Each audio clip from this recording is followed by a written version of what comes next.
Και έρχομαι τώρα σε άλλη μία παράσταση, μάλλον ένα μουσικό αφιέρωμα, μουσικοθεατρικό αφιέρωμα για τον Μίκη Θεοδωράκη. Έχω δίπλα μου την κυρία Χαρίκλια Πάπαρη, είσαστε παραγωγός. Έχετε εμπνευστεί όμως και αυτό το έργο. Ναι, το εμπνεύστηκα γιατί θεωρώ ότι ο τρόπος που έζησε και όλα αυτά για τα οποία αγωνίστηκε ο Μίκης Θεοδωράκης αγγίζουν πάρα πολύ το σήμερα. Δηλαδή είναι πράγματα που και σήμερα είναι για ακόμη μία φορά ζητούμενα. Ενώ έχουν κατακτηθεί στο παρελθόν και σήμερα μας απασχολούν πάλι, συνεχίζουν. Και μιλάμε για τον Μίκη Θεοδωράκη που είναι ένα τεράστιο σύμβολο. Για εσάς προσωπικά τι σημαίνει ο Μίκης ως προσωπικότητα? Για μένα είναι ένας άνθρωπος ο οποίος συνδύασε την επανάσταση και τη διεκδίκηση με την απόλαυση. Και είναι πολύ σημαντικό να μην ξεχνάμε να απολαμβάνουμε πράγματα τα οποία δικαιούμαστε ως άνθρωποι. Όπως είναι η φύση, όπως είναι η ελευθερία, όπως είναι η αλληλεγγύη. Αξίες οι οποίες σήμερα έτσι αλλάζουν περιεχόμενο, νομίζω, ή παραμερίζονται καταλαμβάνοντας όχι την πρώτη σειρά που τους αξίζει, αλλά τη δεύτερη ή την τρίτη. Δώστε μας λίγο πληροφορίες σχετικά με την παράσταση, τι θα παρακολουθήσει ο θεατής. Λοιπόν, ο θεατής θα παρακολουθήσει έτσι, μια συνάντηση πολλών τεχνών. Η παράσταση περιλαμβάνει και ηθοποιούς, θεατρική δράση, μουσική με ζωντανή ορχήστρα, θέατρο σκιών, που θα είναι ο Αγάπιος Αγαπίου. Θα ήθελε να έρθει σήμερα πολύ, αλλά δεν τα κατάφερε, δεν πρόλαβε. Επίσης, θα χορέψουν δύο παιδιά από το Καλλιτεχνικό Σχολείο Θεσσαλονίκης. Να αναφέρω και τα ονόματα, έχουμε χρόνο? Βεβαίως, να τα πείτε. Λοιπόν, η Άννα Λουτσεσόκουτη και ο Θοδωρής ο Γερονικάκης. Οι ηθοποιοί θα είναι η Μαρία η Κατέχη και ο Παναγιώτης ο Καπρίτσιος.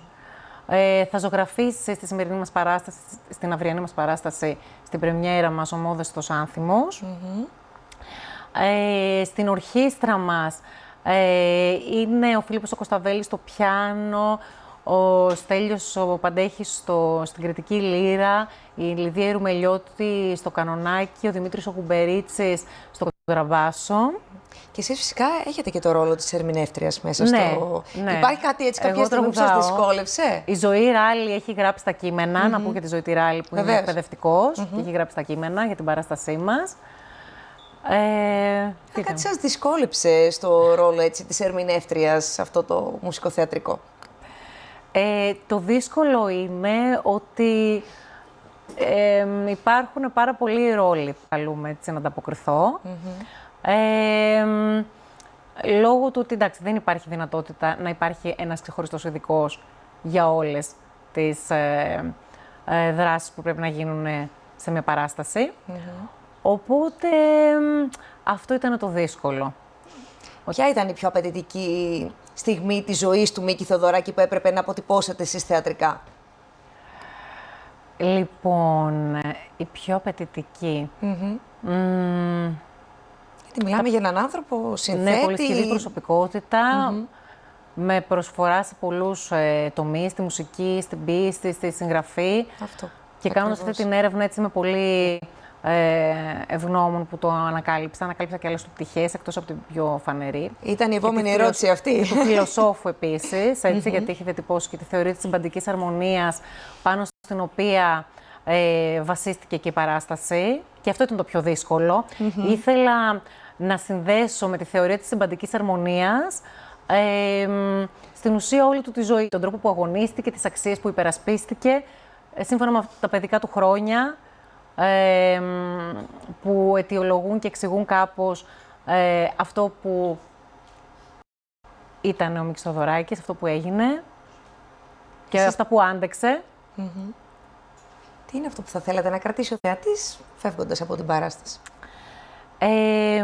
Θα ήθελα να κρατήσει ότι έχουμε χρέος να απολαμβάνουμε τη φύση, να απολαμβάνουμε την ελευθερία και να τα διεκδικούμε όλα αυτά. Μας αξίζουν έτσι κι αλλιώς. Και ότι η ευγνωμοσύνη και ο αγώνας και η αίσθηση του χρέους γεννιέται από την ευγνωμοσύνη για όλο αυτό που απολαμβάνουμε, που σήμερα λίγο τα στερούμαστε. Τα βασικά αγαθά εννοώ, το νερό, τη φύση, τα χρώματα, τα αρώματα, όλα αυτά. Δώστε μας πληροφορίες και για την παράσταση. Είπατε αύριο πρεμιέρα, πού, μέρες και ώρες παραστάσεων? Λοιπόν, η πρεμιέρα μας είναι αύριο στις 9 το βράδυ στο Θέατρο Κολοσσέων. Τη σκηνοθεσία έχει κάνει ο Νικόλος Ορτετζάτος. Αυτό το σημαντικό για το τέλος. Επίσης, θέλω να αναφέρω το Φώτη τον Πολίτη που έχει κάνει τα art video της παράστασης. Δεν θέλω να ξεχάσω κάποιον. Όχι, εντάξει. Ωραία. Ευχαριστούμε Αυτή είναι η πολύ. ομάδα μας. Καλή επιτυχία ευχόμαστε, κυρία Παπαρή. Να είστε καλά. Ευχαριστούμε Και πολύ. θα έρθουμε να παρακολουθήσουμε φυσικά την παράσταση. Και έχετε από εμάς και 2 διπλές προσκλήσεις για τους τηλεθεατές σας. Να είστε καλά. Ευχαριστούμε πολύ. Να είστε καλά. Εμείς τώρα, φίλες και φίλοι, να περάσουμε σιγά-σιγά στην αποφώνηση της εκπομπής.